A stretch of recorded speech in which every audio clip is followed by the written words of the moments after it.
Today we're going to try and get the Amiga 2000 I repaired the other month running a PiStorm, and to do that we're going to be building this here. That is a very quick and easy build, so hopefully it should be sorted soon. So after a quick word about our sponsor, let's crack on and get this thing built.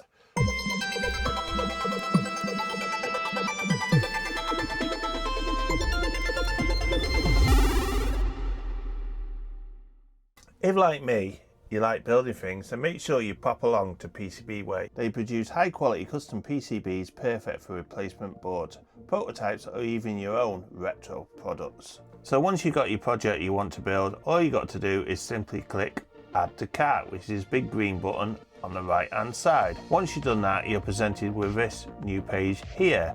Now it'll say here, we have detected 2-layer board at 45 by 51, etc. Depending on what board you got, obviously that changes. And as long as it says here 100% success, you're all good to go.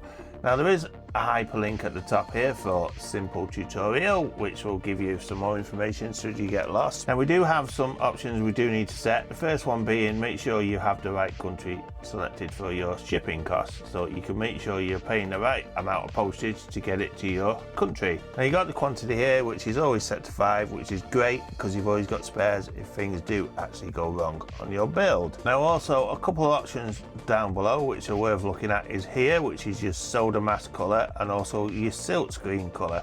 So your solder mask color is the color of the board, the silk screen color is the color of the words on the board, and last but not least, down the bottom here you can have assembly service if you want to get this board built. After you've done this, you click the button here, save to cart. It will then be processed.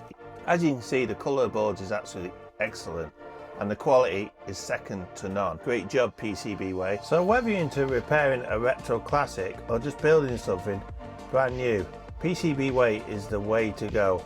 So check out the link down below. And on that note, let's crack on.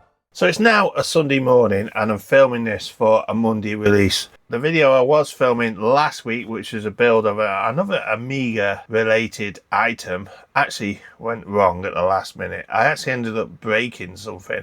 So I'm just waiting for a part to arrive and that should hopefully be out next week. So I thought, what can we do this week? Let's try and get the PiStorm working in this Amiga 2000 on my shelf back here, because PiStorms are so great for running AGS, etc. and I need AGS on every Amiga system because I just think it's the bee's knees. We're going to be building this card. This is thanks to PCBWay for sponsoring this video and also providing me with this great quality card as usual. And this is basically a CPU add-on card that relocates the CPU to the slot. That should allow me to, I think, fit the PiStorm on like this. If it doesn't, it doesn't. We've tried, haven't we? So let's just crack on. We'll get this soldered up quickly. So watch the montage, enjoy the music. It won't be that long because there's only a socket and a couple of headers.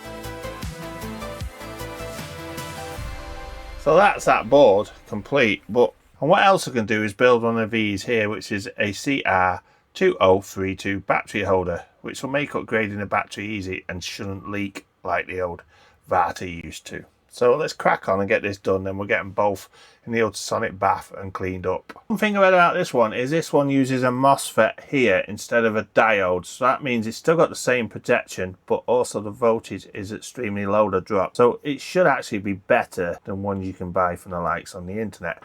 So let's just see. What we first need to do is to fit this little tiny MOSFET here. Then we've all we got is 3 pins here, so 3 pin headers, and then also the little battery holder here. So all in all, it's quite a nice, easy build. So what the plan is I'm going to get this soldered up. I've had to put it under the microscope. Hopefully you can see this because it is rather small. But what I'm going to do is use some solder paste here, and this is the low melt stuff. I'm just going to dab some solder paste here to the side. That was way too much. And I'm just going to grab my little knife if I can. I can't find my knife, so maybe my tweezers. And we'll just apply some to the pads. Or round about the pads. Because as soon as we heat this up with a heat gun, it should melt and then tint the pads. So all I'm going to do is to turn the hot air on and start warming this up. Now I've had to use a mat because basically what's been happening is I've been setting fire to my mat underneath. I do need to replace it soon. Maybe for my birthday I treat myself to a new colour mat. Maybe a red one or something, a little burgundy they do, don't they? Something a bit more different colour. You see the solder there is boiling, and of course in true Retro for You fashion, the last one hasn't hit the pad. But it has now. So now my intention is to drop this on without blowing it off like I just did.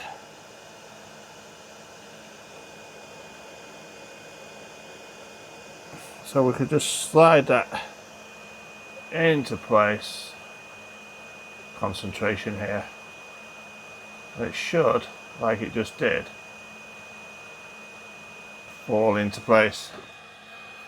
Now there is a bit too much solder on that front side, but we'll just use the iron in a minute and dab that off. Give that a dab like so. And that's just clean that up now, and that looks to me like it's soldered very well indeed. Look, I can't push it off now. Potatoes actually make good soldering assistants, as you will see in a minute. So I'm just going to stick these pins through here, and then I'm going to embed them in the potato. Just like so. And you can see they actually hold the thing in place while I solder. Not only that, you get that jacket potato smell aroma as you solder.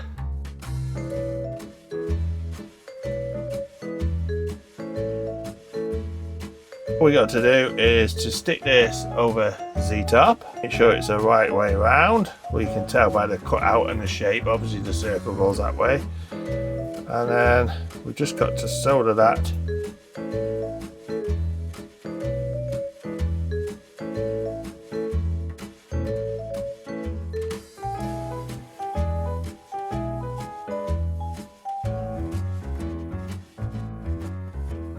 So, moment of truth, guys. Is this going to work or not? I put the CPU in here. I've took the CPU out of the machine. You can probably see down there, there's a socket that is being used. And what we're going to do, we're going to slot this in. It's exact towards the back. Just like so. As easy as that. And now what we're going to do, we're going to turn it on and see if we get any output. So, that's looking promising, actually. Yeah, there you go, straight to kickstart. Do we try to load the game or not? I've got Lemmings here. We could try and load that, obviously. We'll just stick the disc in anyway. And then next what we could do, we can set up this PiStorm ready to go into the machine. So it looks like it's all working, which is absolutely brilliant. Let's just let it load in a bit and watch a bit of Lemmings. I didn't realise how long these things take to load until you actually start to use them again. It does take an awful long time, doesn't it? So, I think the next point of call is we'll get a PiStorm set up on this. We'll stick it in that expansion slot and we'll see if we can boot to AGS and the PiStorm. Now that should, hopefully, work. But there again, you never know. Looks like that's loaded and there's a demo. This is where I'm at. I've got the old PiStorm installed here. And I'm going to connect it in, but this is what happens. And I've been playing around with this for a little bit off camera. So this is what happens, look. All I get is a black screen. And then the disk light will initiate. I just heard it then, there you go. And the disk drive is initiated, but it doesn't want to boot to the AGS. Now, maybe it's a faulty Pi. I have got another Pi here, but for some reason I can't get it to fit on that setup, it just gets in the way. I'd have to remove all these ports here, which again is a pain. So I'd have to take off the LAN, the USB ports, etc. to get it fitted. So I think I either need a 3.8 or another 2.0. Drop me a comment down below if you know why this isn't working. I've got a Pi 2.0 in it. I presumed that would work fine, but if you know otherwise, then let me know. That's about it for today. I'm going to call this video the end of, because basically I can't do anything else now. I know this part's working. I haven't got an Amiga 500 to test this in. I did try to put it in Denise, but it doesn't fit because of the way it is. It actually hits the socket, so that will not fit in Denise. I did try. So I think what I'm going to do for now is I'm just going to stick the old 68000 back in and just plug it in just to double check that it is still working, and just turn it on. Yeah, straight away that works straight away. So the issue is with this PiStorm here. So it's been one of them weekends where trying to get things done, and of course they don't work. But we made some progress with this A2000 again. We've got the CPU relocator card and we know that works. We've fitted the battery, we cleaned up the traces and covered them up. There's plenty of Amiga stuff on its way. There's an Amiga 1200 I got in for repair where the RGB isn't working, so that might be an interesting video. It does have a lot of mods installed on it as well. More mods than I've ever seen on one Amiga. So if you're new here, don't forget to hit the like button and the subscribe button. It all helps the channel. And a big thank you to my paying £1 subscribers helping to keep the lights on in the shed. Don't forget to check out my YouTube buddy repairers down below. Got likes of Captain Commodore, 8-bit Retro Refix. And also don't forget to visit the Discord. The Discord's down below. And a big thank you to PCBWay. And I shall see you next time on Retro for You. See you soon, guys. Bye.